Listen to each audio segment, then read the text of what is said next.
Welcome back. Pine story ব্লগে তোমাদের সবাইকে স্বাগত। আশা করি তোমরা সবাই ভালো আছো। আজকে শুক্রবার, প্রায় বিকেল 5:15 মতো বাজে। আজ স্কুল থেকে এসে আর শুনিনি, ওই বসে বসে কতগুলো খাতা দেখছিলাম। আর এত খাতা জানো, সে শেষই হতে চায় না। একটা বান্ডিলের পরে আরও দেখি 3-4টে বান্ডিল রয়েছে, কিছুতেই যেন আর শেষ হতে চায় না। ওই জন্যই ভাবলাম একটুখানি যখন সময় পেয়েছি 2-4টে করে খাতা দেখে এগিয়ে রাখি। হিরো পেছনে অপেক্ষা করছি, ও আসলে পরে এই এখন তড়ি ঘুরে একটু বেরোবো, একটু কাজ রয়েছে। সেই ফাঁকে চলো, যখন হাতে কিছুটা সময় রয়েছে, তোমাদের সঙ্গে আমাদের যে পুজোর মার্কেটিং করলাম সেদিন একটু শেয়ার পারলে পরে তোমাদের পিছনে একটা করে ফটো দিও। আমার খুব ভালো লাগলে জানো তো। আসলে কী বলো, অনেকদিন তো কলকাতার পুজো দেখিনি, মনটা যতই হোক টানে তো। চলো, আর কথা বাড়ালে তো কথা বেরিয়ে যাবে।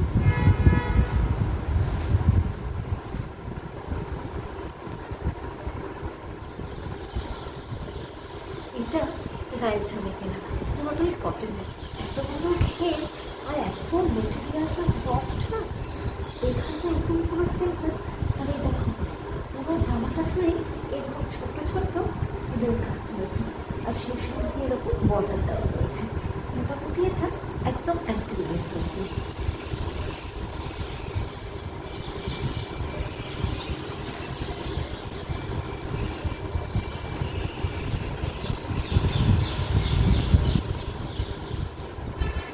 এই কুর্তিটা রায়ের ছবি কেনা হয়েছে।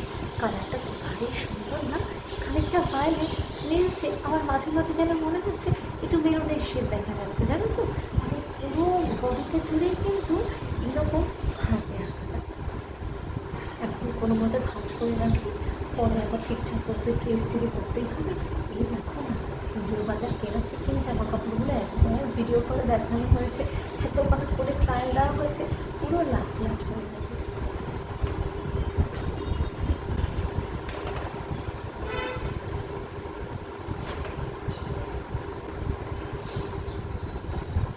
এই জিন্সটা ঋদ্ধি চলে কেনা হয়েছে। তো বলছিলাম না, ওভার সাইজের জামা কাপড় আজকাল পরতে শিখেছে। ঠোঁট প্যান্টটা জাতি ওর এটাই পছন্দ, সেই জন্য এটাই কিনে দেওয়া হচ্ছে। যতই হোক ও তো পরবে, তখন আমার যদি না পছন্দ হয় সে আবার ফেরত দিতে যেতে হবে, জানো। তার থেকে বাবু যেটা পছন্দ করে সেটাই। এখানে ভাবছি পায়ের তলাটা একটু কাটিয়ে দেবো, জানো। সে পায়ের তলায় আমরা এক বিকল।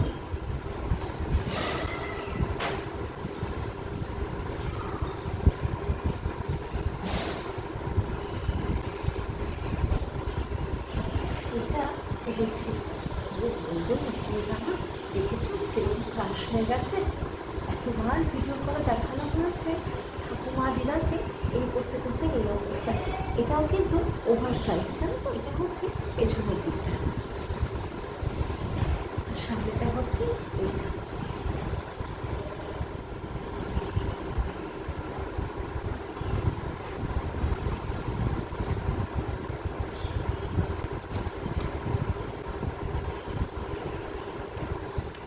এটা এত সফট না, সেই ছোটোবেলায় আমরা পরতাম না, আরেকটা সোয়েটারের মতো ওই রকমই, জানো তো। কিন্তু এটা হচ্ছে তোমার পুরোটাই গেঞ্জি কাপড়ের, এত নরম না ফাইবারটা, আর পরে বেশ আরাম। তোমরা কিন্তু অবশ্যই জানিও তোমাদের পুজোর বাজার কীরকম হলো। আর কলকাতা ওয়েস্ট বেঙ্গলতে পুজো প্রায় শুরু হয়ে গেছে, আমাদের এখানে সব সোমবার থেকে ছুটি হয়ে যায়।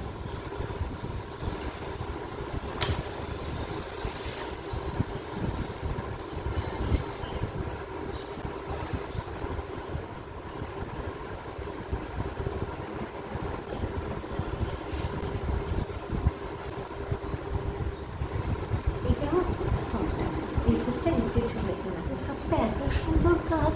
এই দেখো, পুরো বুকটা জুড়ে এই সুতোর এরকম স্টিচ করা, সেই সঙ্গে সঙ্গে এরকম পুঁথি দেওয়া মিরর ওয়ার্ক। এখানে দেখো না, সুতোর কি সুন্দর সূক্ষ্ম কাজ করা হয়েছে। এই মিরর ওয়ার্কের পাশাপাশি এইখানে দেখো না, সুতোর কাজগুলো করা হয়েছে।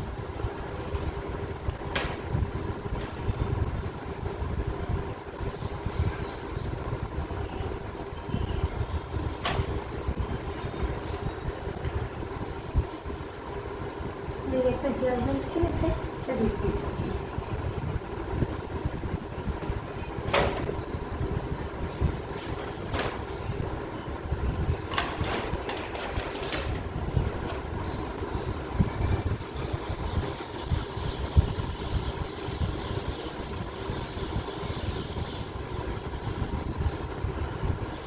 এই জিন্সটা গায়ে চলে গেছে। সে একই ব্যাপার, দুই বোনেরই এবার একটু ওভার সাইজ করছে। আমি অনেক ছোটো থেকে সে ওভার সাইজ জামা কাপড় পরতে ভালোবাসি। আর এখন তো বড় হয়ে গেছে, এখন আর আমাদের তো বাধা দেওয়ার কোনো প্রশ্ন নেই। অবশ্যই কিন্তু কমেন্ট করে বলো আজকের ভিডিওটা তোমাদের কেমন লাগবে।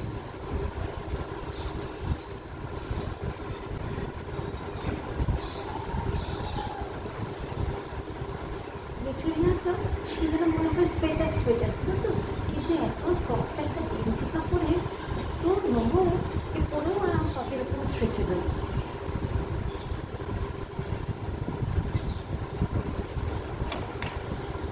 গায়ের একটা বড় ক্লাসের সঙ্গে এই একটা দুটোই রাখবে।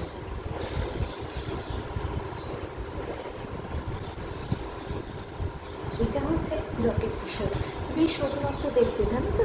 এই দেখো পুরো টি শার্টটা জানো না, সেরকম দেখো সুতোর ওঠা কাজ, আর এত সফট মেটেরিয়ালটা, ভারী সুন্দর জানো তো। সুতোগুলো ধরে টানলে পরে যেন মনে হচ্ছে এটা বেরিয়ে আসবে। দেখতে কি ভারী যে সুন্দর এই টি শার্টটা, আমার এত পছন্দ হয়েছে।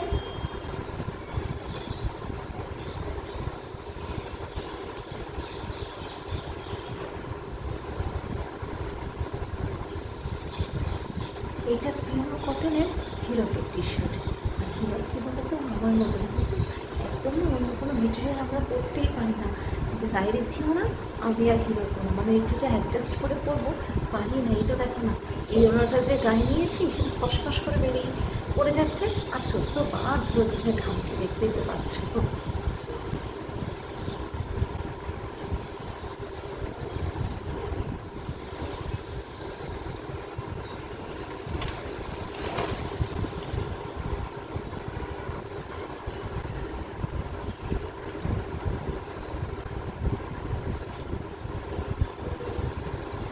টি শার্টটা পুরোটাই সলিড কালার, এর মধ্যে কোনো সেরকম ডিজাইন নেই।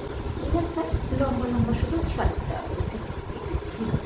বাইরে থেকে আমরা দেওয়ার পাশাপাশি কি বাড়ি থেকেও টাকা পাঠায়, শাশুড়ি মা, ননদ, আমার মা, এইসব নির্ভেজে টুকটাক করে যায় আর কি।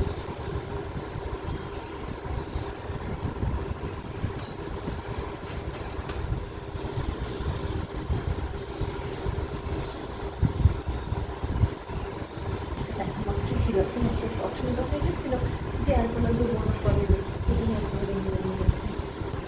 এই মোটামুটি আমাদের কিছু বাসা দেখো আজকে ছোটো ভেজে গেল, হিরোটা আসে যাবে কতক্ষণ করেছো রান্না করে দিবি, ছাপাগুলো করিয়ে দিয়ে রাখি। বলছিলাম কি বেরোবো, দেখো এরকম দেরি করছে বলো তো, বলছে হাতে হাতে অন্য কাজগুলো দিয়ে।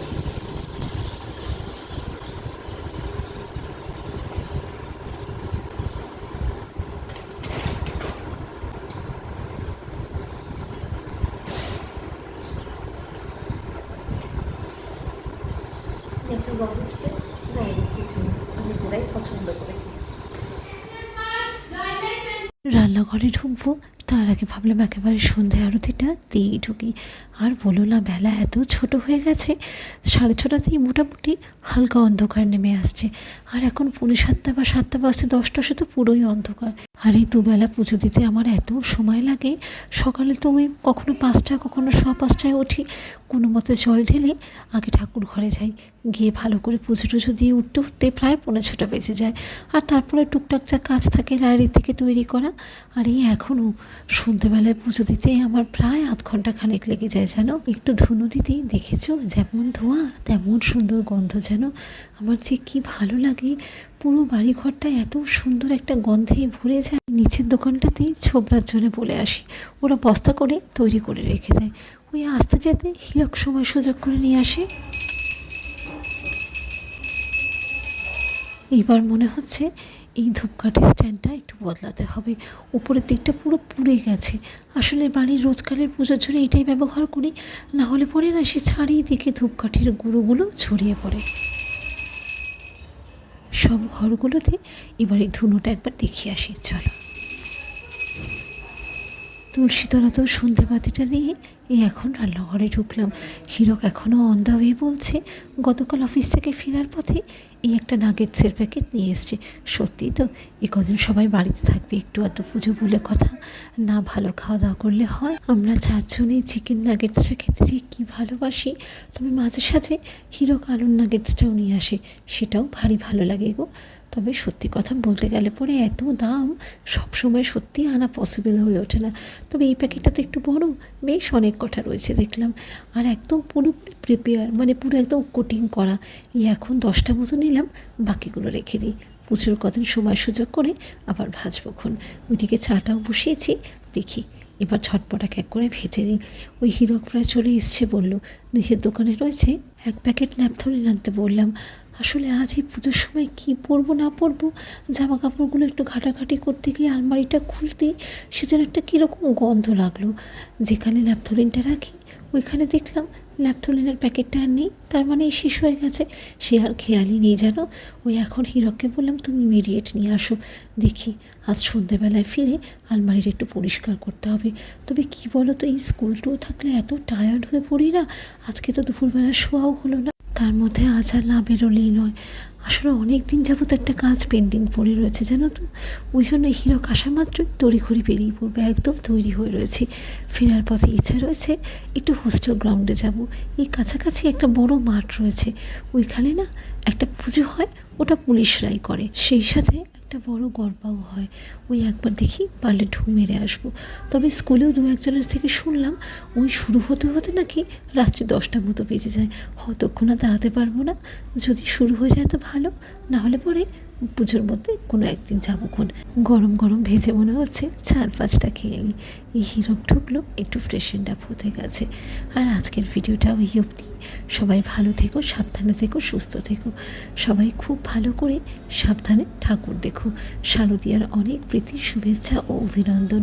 আজকের ব্লগটা কেমন লাগলো অবশ্যই জানিও। টাটা।